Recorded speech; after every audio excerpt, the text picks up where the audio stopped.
The leader and presidential candidate of the People's Congress in the June 24 elections, Dr. Samuel Kamara, has indicated that the dialogue with international mediation has been given approval by his party leadership and was the key product of his short interaction with President Buhari. He made a statement during a press conference ahead of the forthcoming inter-party dialogue on the outcome of the June 24 elections. Well, the speech by Dr. Samuel Kamara was the first since the end of the election in June. Well, though he accepted his party's participation in the dialogue, he was still defiant and still described the election as non-transparent. Well, Sidi Tunis is the publicity secretary of the People's Congress. He's here with us. Welcome to the program, Sidi. Good afternoon. Thanks for having me. Okay. It took your presidential candidate 3 months after the June 24 elections to come to the public and address his members, his membership, and also the people of this country. Why did it take him so long? Well, he has been putting out statements through press releases, press statements, Twitter engagements, and so on and so forth. But of course, this is the first press conference wherein he's giving live address. As you know, post announcement of elections results, we as a party outrightly condemned the results announced by the Chief Electoral Commissioner, Mr. Mohammed Kone. And since then, several engagements have been going on locally and internationally involving the leader himself. Outrightly stating the position of the All People's Congress and the implications of just letting things lie if the issues raised by the APC are not really addressed, locally and internationally. The risk it poses to the safety and security of our nation, and also the weakening of democracy in this country. And so, if you see, he's been quiet. He's been very busy going around, engaging the structures of the party at every level, and also engaging diplomats within Sierra Leone and even outside of Sierra Leone. I mean, he sounded very defiant also that day because he still holds this view that the election was not credible, was not free, was not fair and transparent. As a party, now that your party is ready to enter into the dialogue room, one expects some of those tones to have been toned down. Well, I mean, you have to understand the reason behind that also. When you look at the level of arrogance, disregard, or if I can rightly put it also, disrespect, displayed by the Chief Electoral Commission, and especially when it comes to the publication of elections results as requested by not only the All People's Congress, but also local and international elections observer missions, individuals, reputable and respectable Sierra Leoneans as well. For example, lawyer Suri Sengemara. I mean, the defiance we see on the part of the Chief Electoral Commissioner and his team, will leave one with no option but to also stand firm the way our leader has. And especially where we know that several things went wrong that will require, us as a nation collectively to really, address some of the ills that we saw in the events leading to the elections, also during the election and even after the elections. So with all these things in mind, do you think good will come out of this dialogue if Dr. Samuel Kamara still holds, still believes, still questions the outcome of the June 24 elections, even though the president had been sworn in, Parliament had begun, and also ministers have started working, and the state machinery is moving, but he still holds this view. I remember him saying that what happened on June 24 was a coup, if I was those we are very strong. So how is he entering this negotiation? Entering the dialogue itself does not need to change your position, especially where you hold a firm view that what you're stating is absolutely correct. The fact of the matter is, there were shootings all around party premises of the APC in which somebody was killed. The fact also is party offices were burnt, destroyed in so many parts of the country. People were prevented from voting. Voting started late. Elections materials were not available in many places. And also the elections results were announced when collation and tallying were happening in many parts of the country. So, we need to get to the bottom of really how it happened. And the statistical, impossibilities of the results that we saw, especially when it comes to, comparison between the data announced for presidential and those of local councils and parliamentary, there is no way they could be statistically possible. Have you understood your flag there, Someone met with President Buhari? Yes, he did. And in fact, it was in that meeting that they both agreed. I have to say, I'm pretty sure even President Buhari will have his reservations on, the things that happened during these elections. But of course, he's president. That is, the institution is under his supervision. So maybe he may not be as vocal as we are. But I'm pretty sure they themselves will have some reservations as to some of the things that happened. But yes, they met, and that is where... On the approval of your party? Well, he informed us after the meeting. And, not before the meeting? Not before the meeting. And that's something many people have bashed Dr. Samura for. Well, he explained himself to the party leadership as to how and why it happened that way. And he also explained what the meeting was all about. And that is where the whole issue of dialogue, emanated from, agreed between the two of them. Who brokered that meeting between President Buhari and Dr. Samura Kamara? We don't know, actually. But even before that, we had also had several, people locally and internationally reach out to the party requesting dialogue as the only means or the way forward in settling this political stalemate that we find ourselves in as a nation. But in any case, what I can say is that, we all know, as difficult as the situation may be, it is always important that we talk, because you have to engage for you to be able to solve problems or profile solutions to some of the challenges that we have all clearly identified with regards to not only our elections management bodies, but also major institutions that ought to function in a way that will guarantee you and I our rights and freedoms as citizens. As a party, are you still of the view? Are you still calling for a rerun of the June 24 elections? Is that one of your demands? We have taken nothing off the table. Is that one of the demands of the APC? Well, that has always been one of our positions since the elections were announced. Is that not far-fetched? And that has not been taken off the table. Nothing is far-fetched. That is why it is a dialogue. It is, people have to understand that no matter what, we'll have our positions. The government also will have its position, and it will have to be a give and take.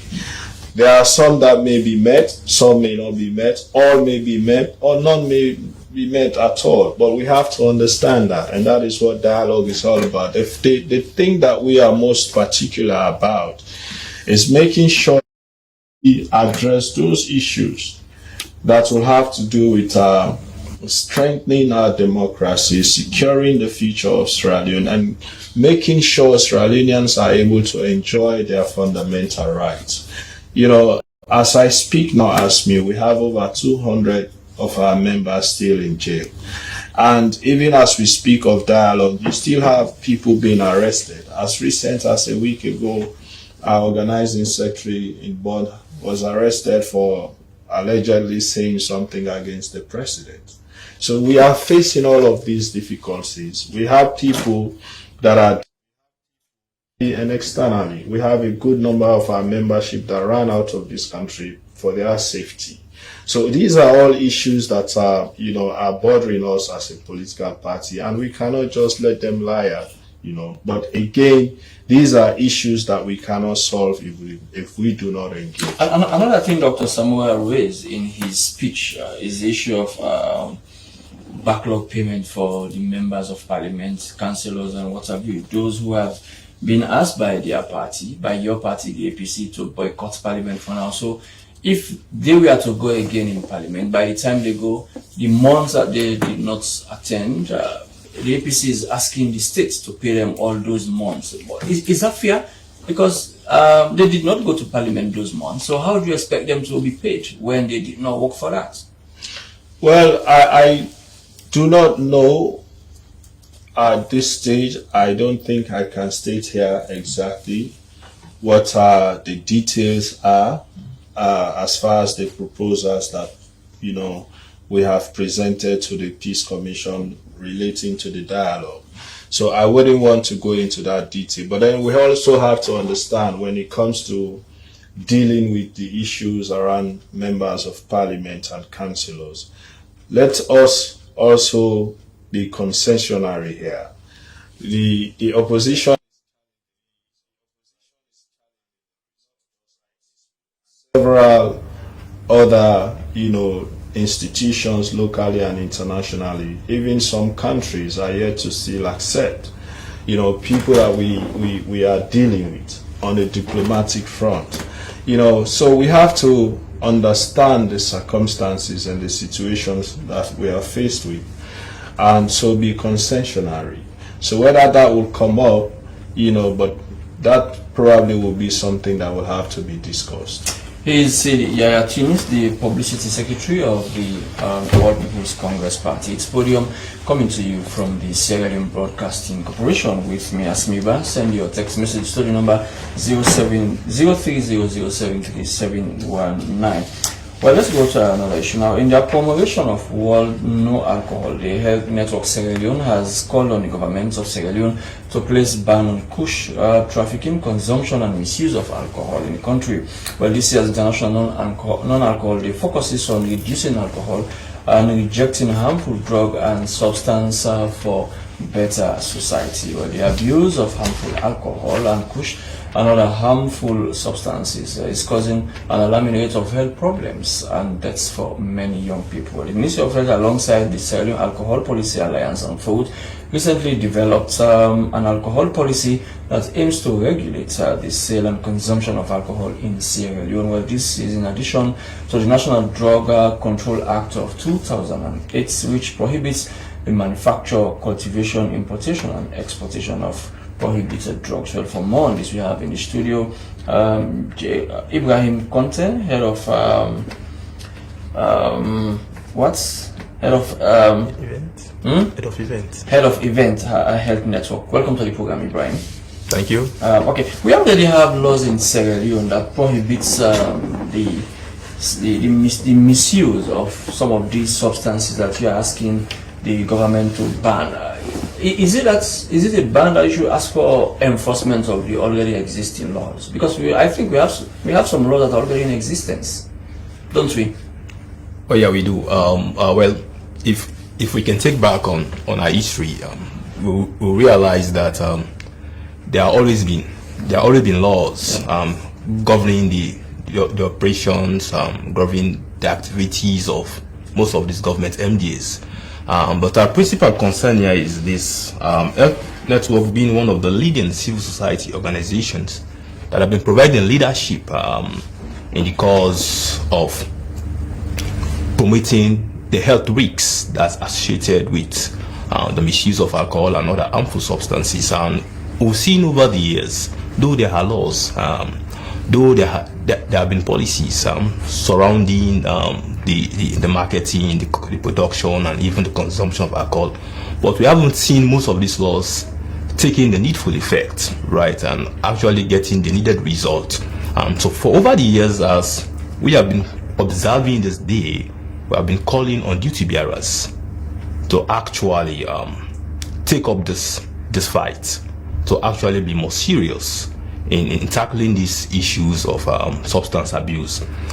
This year commemoration was a bit different from what we used to do, in the sense that we actually invited policymakers in our discussion, youth groups, and even victims of this substance abuse. And in all of these was geared towards raising more awareness, yes, to the public, and see how they themselves, those who are victims of this substance abuse, can provide solution and chart the way forward with policymakers, how best they themselves can put ideas together to bring a cut down on these issues of. But interestingly, the most infamous one among these substances for now is this Kush. Kush can be manufactured through many means. For example, like I hear people say formalin also is used. Bones of dead people are also used, and many other things. And these are things that you bring. I mean, putting all those elements together, I find it difficult for law enforcement, for example, to know exactly where to. There is not a specific area or a specific place where you can say this is where Kush is manufactured. Some of the items used are imported, some are locally made. Interestingly, yes. I think on that day we actually learned, especially what you just highlighted, right? We had representative from Standard Bureau, and as well as a representative from WHO that actually outlined what are the composition, right, involving in the creation of this substance called Kush. And what we realize, like you've just said, that some of the substances actually are imported, whilst others can just be locally generated. Yes, but our concern here is this. We've realized that the issue of Kush, of course, we've seen government had press conferences with the Ministry of Health in collaboration with other line ministries. They've held several press conferences, but we've only been seeing those things on papers. So we are much more concerned now is for them to have a policy on the table, right? An enforcement strategy on the table wherein they'll be able to engage right-based organization as well as community leaders in enforcing this message and making sure that people who are actually involved in this issue of Kush production are actually targeted and they are clamped down. Do the authorities really know? Do you guys know where Kush is produced? Like I said, it can be produced in a room, for example. Someone can just go into the cemetery, lay hands on the remains of people, get formalin from where I don't know, other ingredients, and in less than 1 hour, the Kush can be produced. In somebody else's room. Well, actually, it's been interesting to know that some of the victims in these of our communities actually knows where these substances are generated from. So I think government can make use of community leaders in reaching out to these communities, right? I think the youth themselves who are partakers of this substance, they themselves can help propel and bring much of this hidden concept of this Kush manufacturing places into the attention of the public. They themselves can provide that needful guidance. So it's all bears towards government involving other stakeholders within this fight. So that's exactly what we are calling for. Though we actually realize that indeed there are policies, there are laws, but we actually want to see the practical application of these laws. But some people, there is also another school of thought. Some people are saying it's the issue of controlling drugs like Kush in Sierra Leone should go beyond enforcement. It's more of a social issue instead of than arresting people, for example. Instead of using the penal aspect of it, people are asking for counseling. Well, I think just one area of interest, but what we have actually realized, and based on our various studies, right, we actually targeted communities themselves, right, that are prone to this menace. For example, in our last case, we were at the Wellington community. Is Wellington one of the communities that Kush consumption is high? It's very, very high. It's very high. Predominantly among those the industrial area, the industrial estates, and many of the reason or most can be attributed to the fact that most of these youths are idling around these industrial communities with the hope or anticipation to begin fully employed, and when things don't really work out for them in their best interest, a quick fix to their prevailing situation is to indulge into Kush thinking. Okay. Sidi, Tunis, when you follow social media for the past few weeks, it seems Dr. Samoa Kamara is under pressure by some members of the APC. Some people have also accused him of selling out, and in his speech on that day, he did say, or he did assure his supporters that he will not sell out, he will stand by them, he will defend them. Why is that accusation coming? Well, I think probably maybe it's as a result of the silence on his part for months. And that is why it was necessary for him to have addressed the nation so that some of these misconceptions and allegations can be put to rest. Clearly, there has been allegation and on several members of the leadership. But of course, people have to understand also that talking doesn't necessarily mean selling out. You have to be able to engage. Like, for example, if someone is arrested, you have to speak to somebody to secure the release of that person. So if you do not speak to anyone, that person has to be in jail for months or years. So people have to understand these things. But it is good that he emphasized that, and he was able to clearly communicate the position of the party.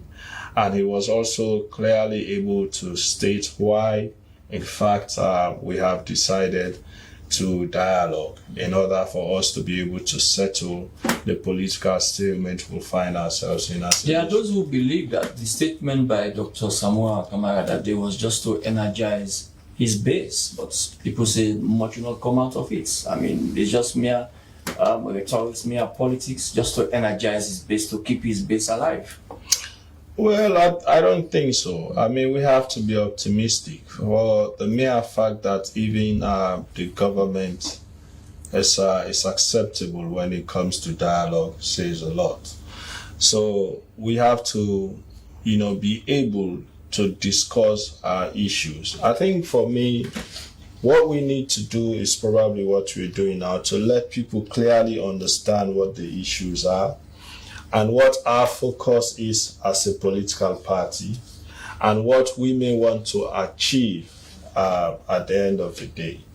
Our focus is really making sure that we are able to, correct the wrongs that we saw in the elections that just concluded in June. And the correction of those wrongs, in your own words, for the next coming elections? No, for whatever reasons. I mean, we cannot address, anything relating to democracy and future of Sierra Leone if we do not address what we saw.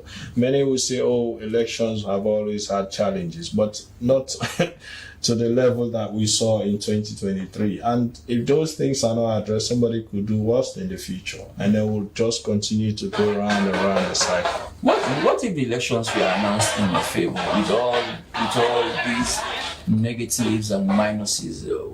Would you have called for what you are calling for now? Well, I mean, all we are calling for and all we emphasize is the fact that we wanted a credible election. If your party had become a beneficiary of the outcome of the elections, would you have called for would you have made all these demands? Well, I mean, would you have described the election as non-credible, non-fair, non-transparent? If it is non-credible, it is non-credible. If you are the victor? It will be regardless of who the victor is.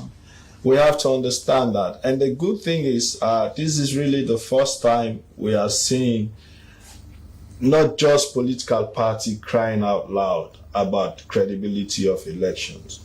You have reputable elections observer missions that said the same. So it is not just about winning power or gaining power.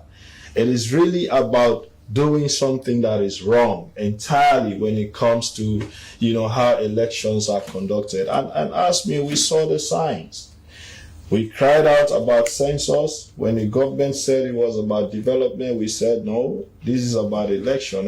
Some people say that's where you started your No. That is where we started raising the alarm. You asked your people not to be counted. That is where we started. And the government said, what the figures that came out of the census, these were figures of people who were counted. Yeah, but they could not use those figures because even they knew the figures were not credible. And that is why Cornell came out with this fictitious method of arriving to allocating parliamentary seats by adding 2 census figures and dividing by 2 to get a number, which is in itself is against our laws, our constitution, our electoral act of every form. So these are the things that we started talking about even before the elections. We came to the voters registration. We saw the challenges, the deliberate attempts to stop, especially first-time voters from registering. We saw that. We saw how, underage kids were being registered in some parts of the country. We had video evidences. Kids were taken from out of schools to go register, pupils, to go register to vote. And in all of that, we saw the registration figures, the disparity between the census figure and the registration figures, the voters' registration figures. When it came to the issue of the voter ID card, we raised it. We had to even go to court to get the final voters register. So all of these things happened prior to the election. And you also saw how PPRC came in to strangle political parties, prevented some parties from registering, prevented some parties from functioning, bringing all of these legal cases, for political parties just to weaken them. We saw how they were suppressed during campaigns. All the attacks on our presidential candidate and his running mates, by security forces. All of these things we raised. And election day, we saw the challenges. So with all of those, it is not just about power as new. It is really about how we saw our democracy being challenged, our people being denied their rights, and in some cases, people losing their lives. So there is no better way to describe that. Sidi, whenever the APC cries foul, people refer the APC to 2012 when Christiana topped the then head of NEC, when she declared Ernest Baikoma as the winner of the 2012 election. And she said all those who had problem with the result should go to the place. Whenever the APC raises question, people refer the APC to what Christiana Top said in 2012. Yes. As a party, how do you feel about it? Well, we understand that. We know what our elections laws looked like then.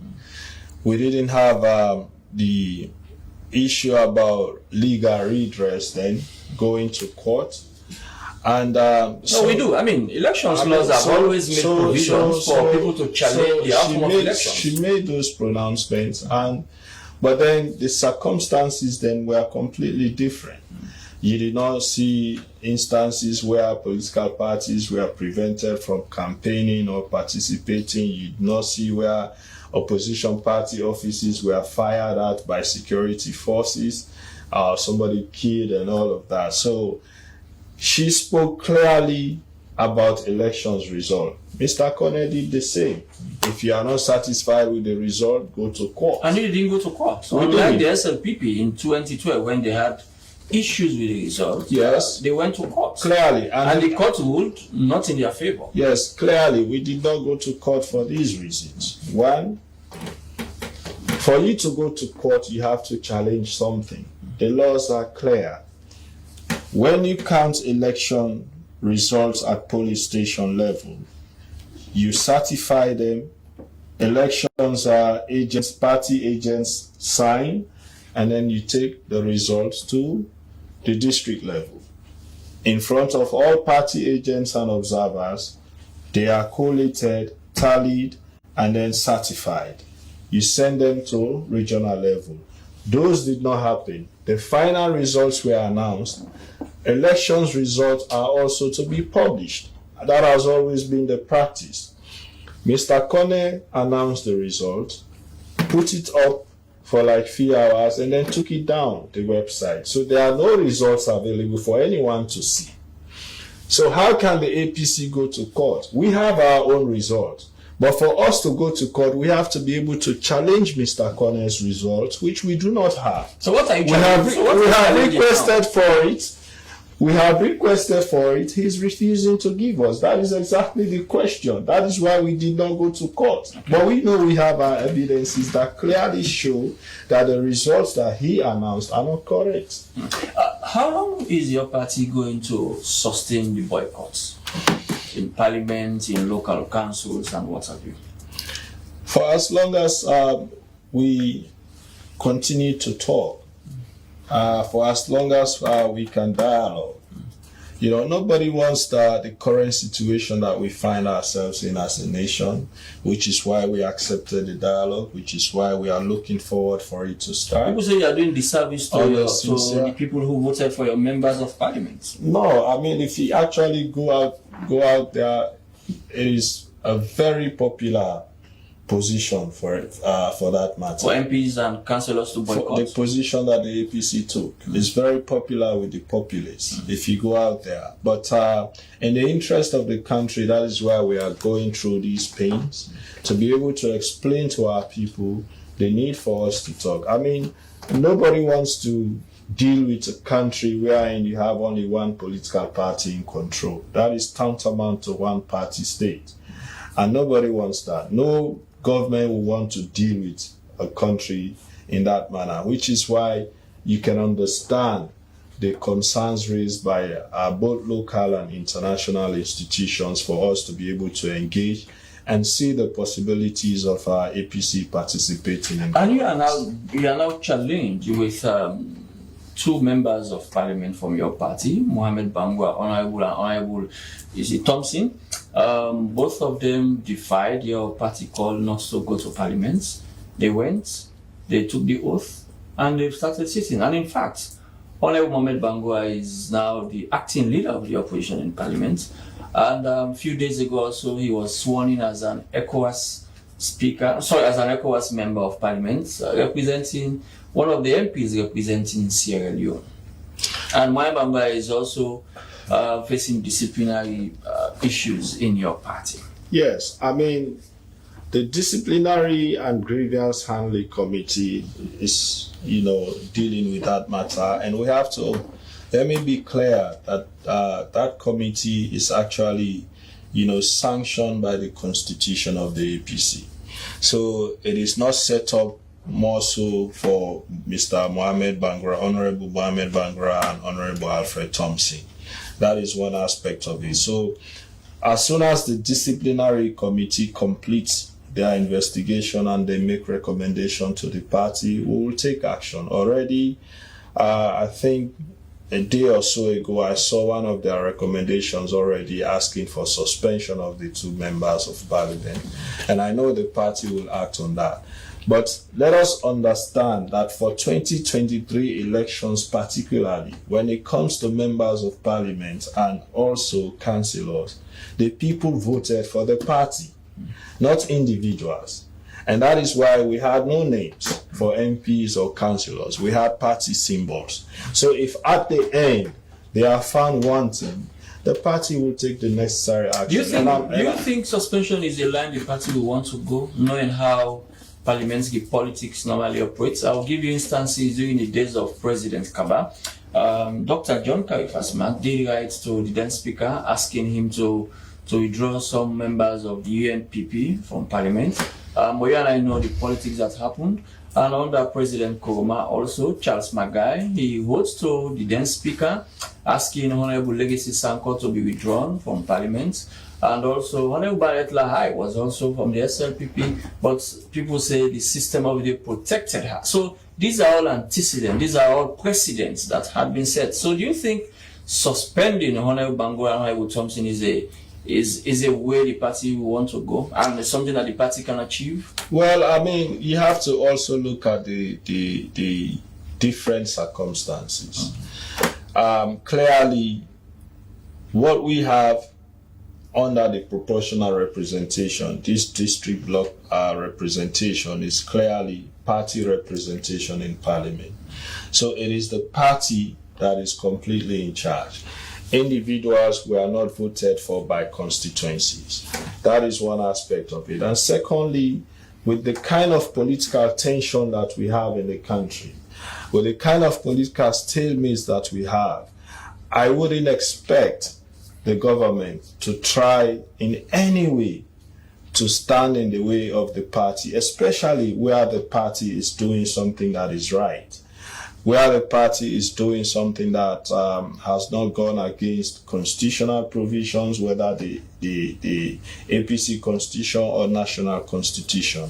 I don't think the government will want to exacerbate already a difficult situation of political stalemate by. But that decision is if the party we are to take such a strong decision, is not also going to go without it being challenged in court. It will be challenged in court. We are very much aware of that. And that is why I believe the party is also very careful not to violate any aspect of the law and not to go against any provisions within our constitution. Honorable said he was voted for to represent his people, and he sees it as a disservice not to go to parliament and represent the people of Kaine who voted for him. Yeah, but then also we have to understand that there are laws that are very clear. You are voted for on a party ticket. The only reason why you're in parliament because you belong to a political party. You are representing your people under a party ticket. Why do you think you have 77K, which guarantees you losing your membership? As soon as you lose membership of a party, you lose your seat in parliament. So those are safeguards provided by our constitutions for those very reasons, for people who will go to parliament and decide to be defiant against their political parties, and then do things that could go contrary to what their political parties stand for. He's Sidi Tunis, who is the Publicity Secretary of the All People's Congress, talking to us about the recently held press conference by their presidential candidate for the June 24 elections, Dr. Samuel Kamara. The program is Podium, coming to you from the Sierra Leone Broadcasting Corporation. Now, Ibrahim Conte, what more are you asking for when you look at the prevailing circumstances in the country when it comes to the Kush consumption, when it comes to the existing laws, when it comes to enforcement, and so many other issues that one can look at when it comes to this issue of drug misuse or abuse? Oh yeah, we have been advocating for a number of issues, and one ranging from the fact that we are actually calling on government, as usual, to increase say for example, the alcohol consumption, the production of it, and we are actually calling on government to increase tax. Okay, increase tax. Tax. Yes, I think that's one way we feel like government can actually deter those locally produced alcoholic contents, because when you check in the market now, you can see there are different local brands, right, with little monitoring or regulations. So that is a concern because of the readily availability of this product. Right? I heard of one and I burst into laugh. Someone, Mama didn't Papa happy. Sorry, Papa didn't Mama happy. Oh yeah, I think that's just one among the many brands. We have the plasma. There are also local brands like the 9 a.m., 8 p.m. or Kosombo, you name it. So there are a barrage of these locally hard liquor readily available in the market. Don't these producers regulated? Well, I think that's a question we might pose to the policy bearers, right? If actually these alcohol producing companies are actually following laid down process and procedures in the production of this liquor, then that's something the public might take up very, very much seriously, considering the fact that we actually realize that in some secondary schools, right, there are outlets where in these locally police content are also made readily available for sale. School kids also go in for this content. So, and that's a concern based on our studies. So we are calling on government to actually enforce the laws prohibiting the sales of alcohol to minors. Of course, like you in your intro, you actually did make mention of the fact that the Ministry of Health, through the Sierra Leone guidance policy, have actually developed a national alcohol policy, yes, that has been tabled to cabinet. So we are actually waiting to see the implementation of that policy and how we can able to actually narrow down those policies. Well, is it not illegal in Sierra Leone to sell alcohol to a minor? It's very much, of course, the law speaks it out clearly, yeah. but there are no laws specifically to address those situations. So that's the reason why we are actually calling on online ministries to actually take up the fight and making sure that this policy actually speak to the actual realities on ground. Oh, wow, I mean, that's very tough. But I mean, we have also seen instances where the law enforcement institutions, the police, for example, say sometimes they are constrained. There are so many challenges that are inhibiting them, preventing them from enforcing these laws. Going after, for example, some of the things you are saying now. Yes, interestingly, Asmio, I think one of the major concern is the fact that some of these laws were made back when some of us were even boys, right? So perhaps the penalties are not really that stringent to actually deter people from short practices. Say, for example, there was a case study about someone who was caught peddling drugs, right? When he actually pleaded to actually pay the policemen or to bribe them so that the matter would not be brought before the law, 500,000, the police refused. And upon prosecution, the victim was fined something less than 150,000 leones. So I think we have to look into these laws and see how we can able to upgrade these laws to actually meet the current realities on the ground. Okay, thank you very much, Ibrahim Conte. Sidi at Tunis, there is this talk around also that Dr. Samoura Kamara ceases to be leader and flag bearer after December 2023. Is that true? Well, the constitution of the APC made provisions for the leader and deputy leader. And the constitution also says if the presidential candidate and his running mate become the leader and deputy leader respectively, and where they win the elections, the presidential election, they continue to hold those offices. But where they lose the elections, then the office of leader and deputy leader will cease to exist 6 months after the announcement of the presidential elections by the Chief Electoral Commissioner. So those are the provisions within the constitution of the APC. And I believe people are basing, that assertion on the constitutional provisions of the APC. So if I could go by your analysis, I mean, those who are saying he ceases to be leader of the APC once the 6 months elapses. Constitutionally, that is the provision, yes. I mean, does he have intention to go again for 2028? I have no idea. We as a party, we are not talking about 2028 for now. We are still not done with 2023 yet. As you know, 2023 results are still being contested by our party. So that is something also we have to look at.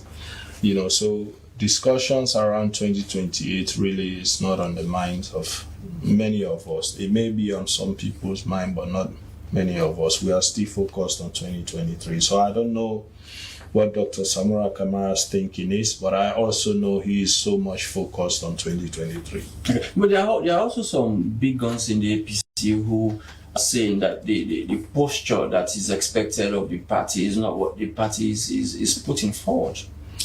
I don't know exactly what they mean by that, but the party is doing what it ought to be doing, and that is keeping the membership intact, keeping the structures functional. And we are doing that. Some of us are at the party office on a daily basis, regardless of how long. Meetings are still being held. And that is how we are able to even put together strong positions for dialogue. We have been meeting with several local and international institutions. We have been meeting with our missions and embassies. So we have been functioning these 3 months since the elections results were announced. As a party, have you also gone to the drawing board to look at where you went from during the June 24 election? We will come to that once we complete the dialogue process. Maybe the posture people are asking for is the fact that we have not been violently calling for demonstrations and protests and all that, and that is not something that we are looking at for now. And we think that let us explore this path and see what comes out of it. I mean, who and who are going to represent the APC in the negotiations? I wouldn't say that now, but before... Are you assembling your team now? It is being assembled already. That I can see, and I'm sure government has also done same. There was an agreed number by a peace commission that I think representation should be about 9 per party. So I think the team is being assembled, but I can't disclose the Is the leader going to be part of that? Part of the team going to lead the negotiations? At some point he will be, but I don't know at what level. But he'll always be part of it, whether at advisory level or fully engaged in the negotiation itself. We'll see, but he'll be part. Well, what has been the role of your former leader, former President Ernest Bai Koroma, in all of the development that's happening now? Former President Ernest Bai Koroma has been very quiet. He has made his position known severally. He wants to focus on the peace, development of, not only democracy in Sierra Leone but in Africa. And we have seen his role in other countries in making sure that they realize peace. Even during elections, we have seen his contributions when it comes to environmental issues. And I think he's very much focused on that. I know he'll be keen to see, a fruitful completion of the dialogue and to see that we have peace. So has he washed his hands of local politics? I think he has washed his hands of active politics. He would love to play that fatherly role of making sure that he's able to engage everyone. And so is that why we did not see him campaigning with the APC during the last election? I think, maybe people did not see him campaign, but he played his role. And some members of your party faulted him for that. No, but he played his role. He played his role. He supported the party. He supported the candidates. He was able to finance certain. But he was not seen campaigning with the APC candidates. The campaign calendar is. So did that mean something? Did that mean that it was not rosy between him and the candidates? No, it is not so. People have to understand in the first place how we campaign as a party. Our campaign strategy for 2023 was completely different from the past. If you realize, even us, we did not hold much of big rallies this time. We were very much focused on our campaigning through our candidates and our district executives. And we came to realize that it was very effective way of campaigning because we were really able to drill down our messages to the people in those localities. And that is why we are very much confident that if the actual results were announced, we will have been at State House by now. So what's the relationship between him and Dr. Samuel Kumari? It's very cordial. I mean, former President Nkrumah is still very much playing that leadership and advisory role to the party. And I'm also sure he's willing to do the same for the state. As executive, if he's called upon. Is there trust between the current APC executive and Dr. Samuel Kamara? We are together. Some people say there is some amount of mistrust. But those are the perceptions, and that is because of the long silence. It's been 3 months, and that is why it was important that we had this press conference. And you saw we were all with him.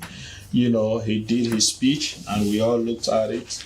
It was approved, and he delivered the speech. So we are all together. So the perception that we have cracks in the party leadership, we may have disagreements, as it is natural. We can not have the same mindset, the same views all the time. We will disagree on issues, but we are pretty much familiar. So who is in charge of the APC, the hardliners or the who at the moment? The national executive.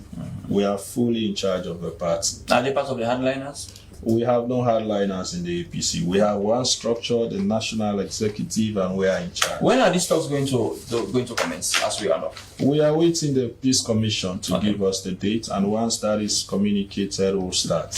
Well, that's it. That's how we end this edition of the podium. My guests have been Sidi Tunis, the publicity secretary of the All People's Congress, and also Ibrahim Conte, representing Ibrahim, I keep forgetting your organization. Health Network. Well, that's how we say goodbye. Thanks to my guests. We are descending the podium now. Thanks to my dedicated producer, Sam Mataba, who has been working behind the scenes, and the rest of the production team. I have been your host, Asmi Bati. We join you again for another edition of the program. God bless you.